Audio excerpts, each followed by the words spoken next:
Buenos días, mis hermanos, bendiciones. Estamos nuevamente haciendo el estudio bíblico perteneciente a esta semana y porque ayer hicimos el video y por razones ajenas a nuestra voluntad no se pudo subir el video. Lo hicimos con otra persona, con otros equipos y demás, pero no se pudo subir el video. Y entonces hoy jueves estoy bien temprano en la mañana haciéndolo nuevamente desde mi casa para que todos ustedes puedan disfrutar de este estudio bíblico acerca de un resumen sobre el libro de Jeremías que vamos a estar estudiando en este mes de septiembre. Amén.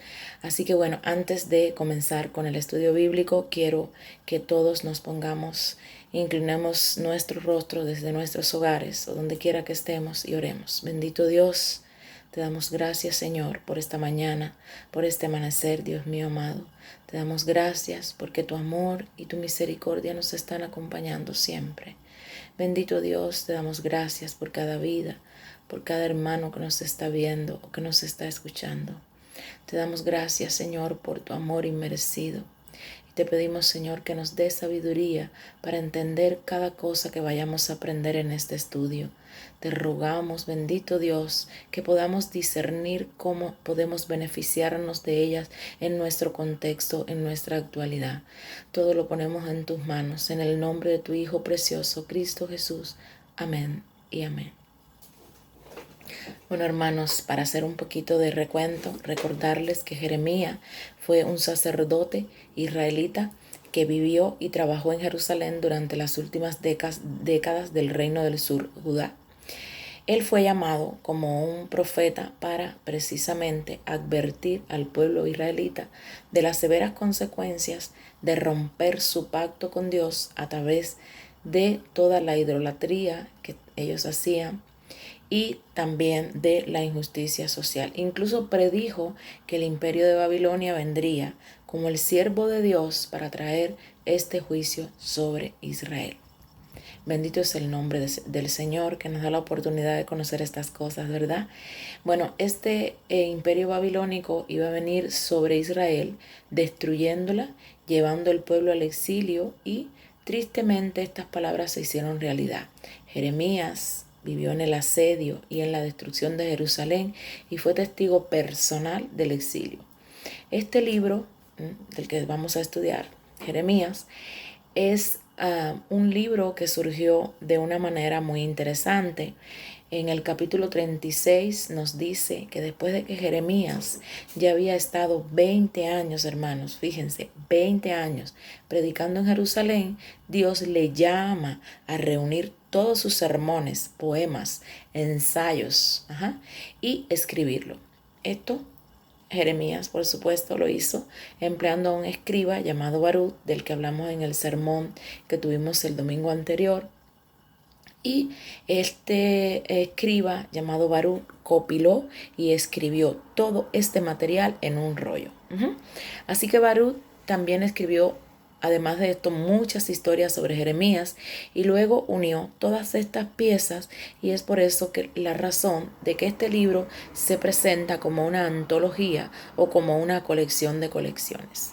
Todos estos materiales, ensayos, poemas, historias, etcétera, fue ordenado para presentar a este profeta como un siervo mensajero de la justicia y de la gracia de Dios. Fíjense que Jeremías, a pesar de no ser uno de los profetas que estaban en ese momento en Jerusalén predicando, él fue escogido por Dios, como dijimos en el mensaje anterior, y fue escogido por Dios para ser profeta de Israel y de las naciones. Así que este libro comienza con Dios llamando a Jeremías, haciéndolo profeta, como dije anteriormente, es decir, el llamado de Jeremías, y se le da una doble vocación. ¿Por qué decimos que se le da un doble llamado o una doble vocación?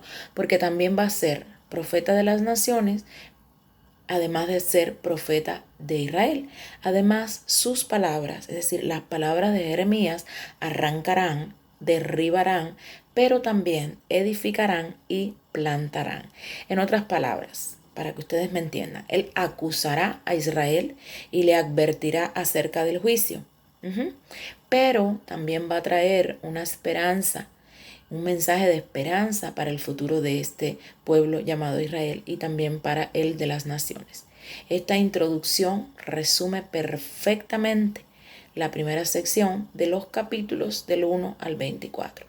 Es una colección de libros de Jeremías antes del exilio, es decir, que del 1 al 24 vamos a tener una colección de libros de Jeremías antes del exilio. Y la idea central de estos capítulos del 1 al 24 es precisamente que Israel ha quebrantado el pacto con Dios y ha violado todos los términos del acuerdo que hicieron, el cual está escrito en la Torá. Así que de muchas maneras este pueblo de Israel aceptó la adoración a toda clase de dioses cananeos, edificó santuarios e ídolos, y Jeremías, cuando va a hablar acerca de esto, adopta la metáfora de la idolatría con unas palabras que tenemos que tener en cuenta. Estas palabras son adulterio, utiliza también el lenguaje de la prostitución, promiscuidad e infidelidad para describir precisamente cómo es que Israel le ha venido dando su lealtad a otros dioses y ha abandonado al Dios de Israel, es decir, a Jehová.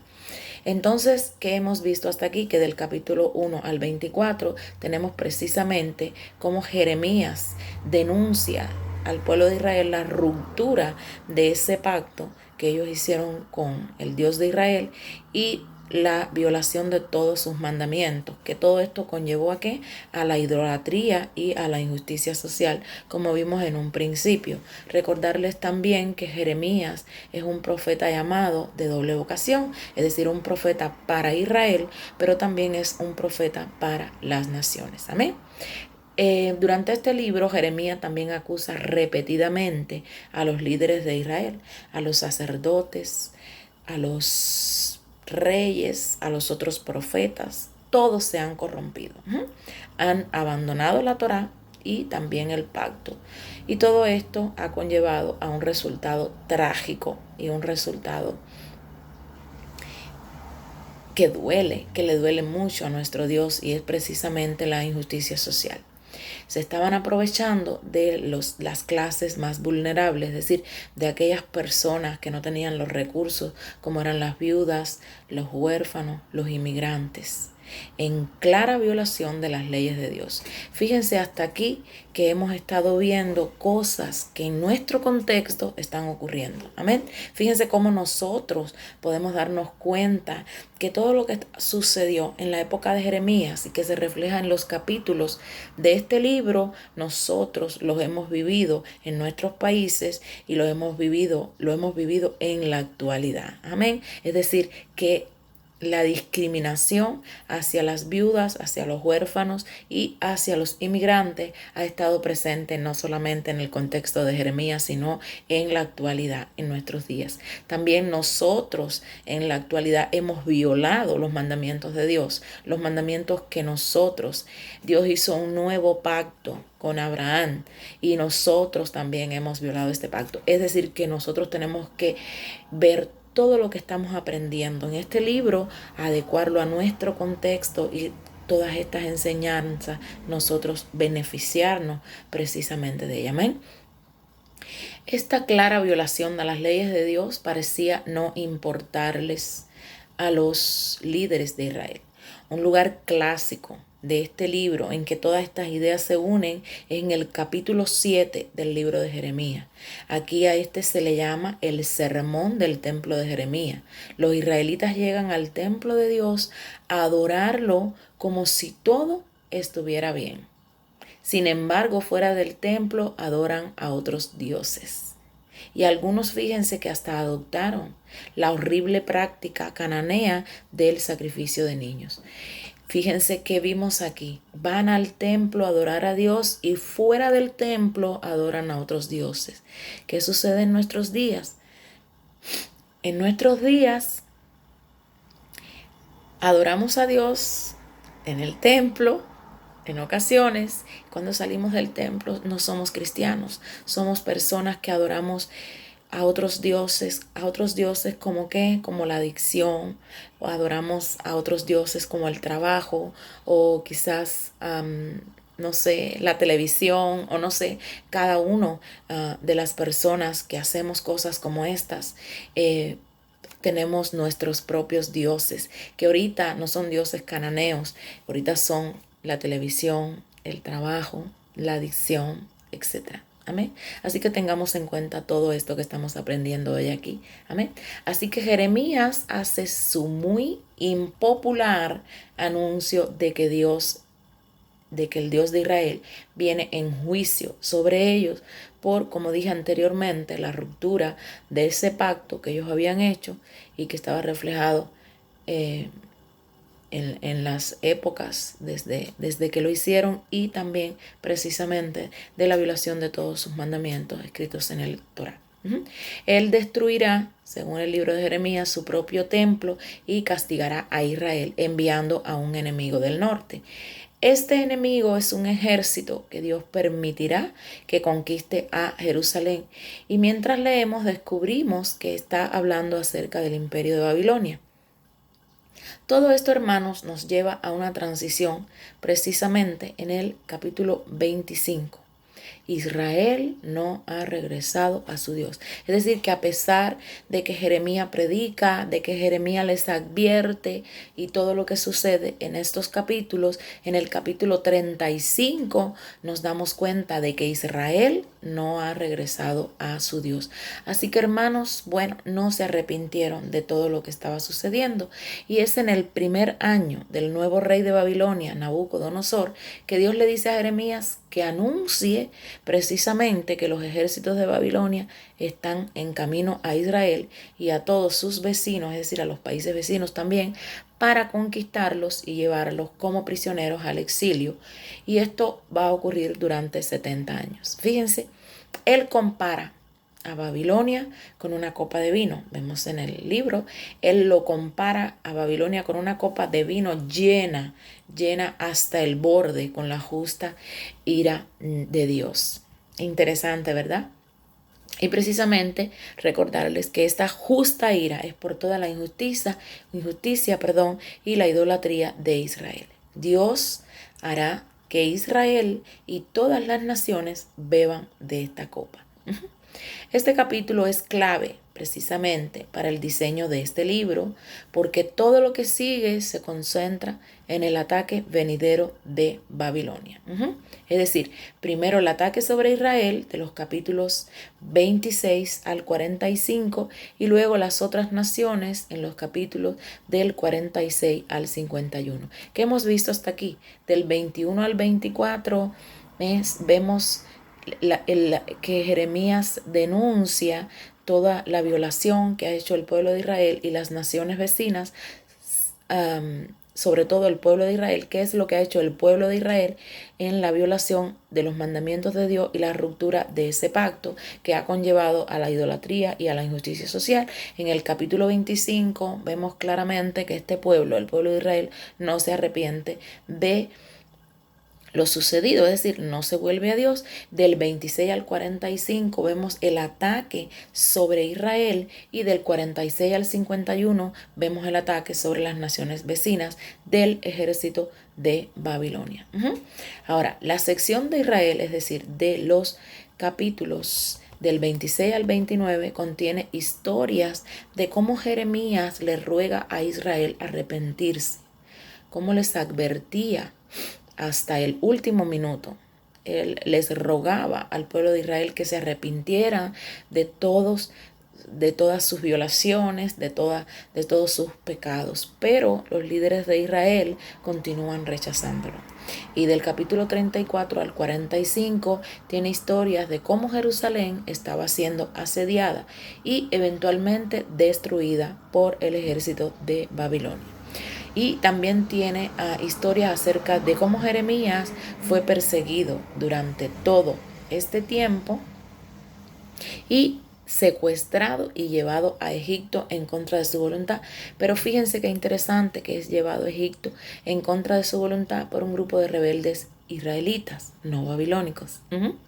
Es decir, que el propio pueblo de Babilonia de Israel, aparte de no arrepentirse, una parte de ellos, de haber violado, después de que violaron el pacto y todos los mandamientos de Dios, no se arrepienten y también llevan al profeta que les está anunciando todo lo que va a acontecer, lo llevan prisionero a Babilonia. Ahora, en el centro de estos capítulos, es decir, del 30 al 33, existen mensajes de Jeremías para el futuro de Israel, mensajes de esperanza. Él retoma la predicción de Moisés de que después que Israel hubiera quebrantado el pacto y fuera llevado al exilio, Dios iba a darle una nueva oportunidad. Todo esto lo vemos en Deuteronomio capítulo 30. Interesante es ver, hermanos, cómo Dios no va a abandonar a su pueblo.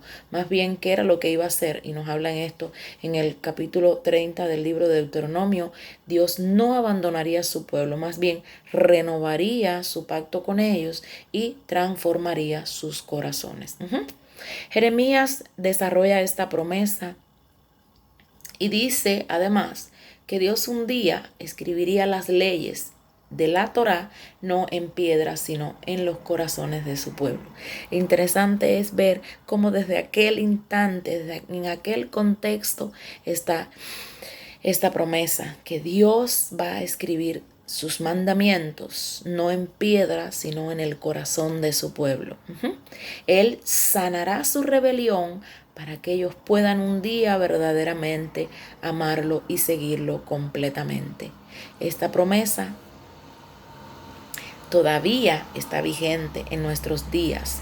Dios actúa directamente sobre nuestros corazones a través del Espíritu Santo, nos sana y a nosotros podemos amarlo verdaderamente. Así que un día, escuchen bien mis hermanos, Israel va a regresar completamente a su tierra y el Mesías del linaje de David vendrá, y en ese momento todas las naciones reconocerán al Dios de Israel como el Dios verdadero. Así que fíjense, en estos capítulos se están mostrando que a pesar de la apostasía de Israel, Dios no permitirá que el pecado de éste tenga la última palabra. Es decir, el pecado no se va a adueñar del pueblo de Israel. Más bien, la fidelidad de Dios traerá el cumplimiento de sus promesas para su pueblo. Bendito es el nombre del Señor, que a pesar de todas las circunstancias, a pesar de todas las cosas sucedidas con este pueblo rebelde que le dio la espalda por otros dioses falsos, el Señor promete que Israel va a regresar completamente a su tierra y que Él va a sanar su corazón para que puedan amarlo completamente. Después de esto encontramos una gran colección de poemas acerca de cómo Dios usará a Babilonia para juzgar a las naciones alrededor de Israel: Egipto, Filistea, Moab, Edom, Amón, Damasco, Hazor, de otros.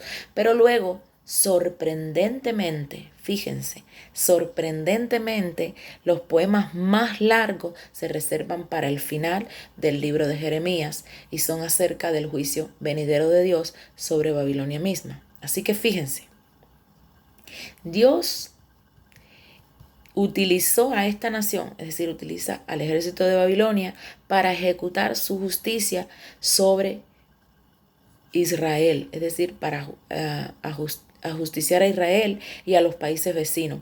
Pero Dios no aprueba la violencia y la idolatría de este pueblo. Así que también va a estar Babilonia bajo el juicio y la justicia de Dios. De manera que Jeremías denuncia también el orgullo y la injusticia de esta nación.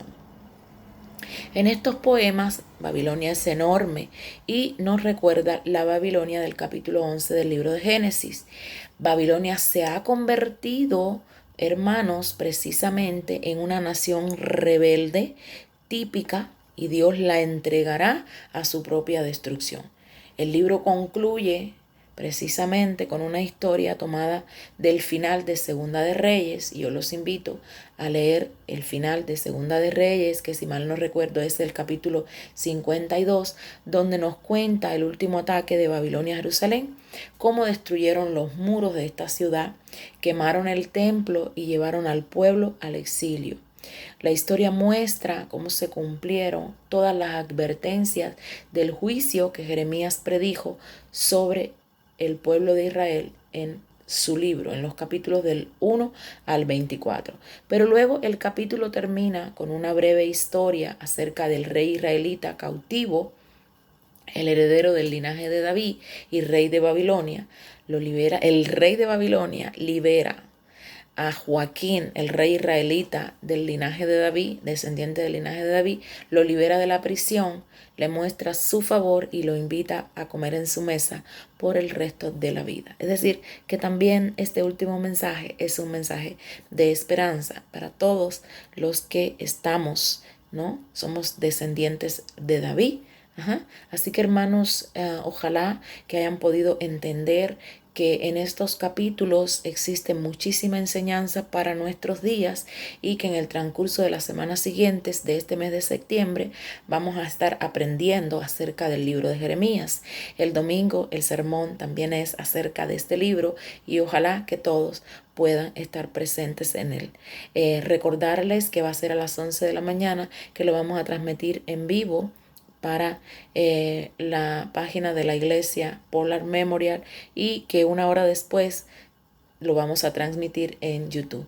Le damos gracias por su atención y que Dios me los bendiga a todos. Bye bye.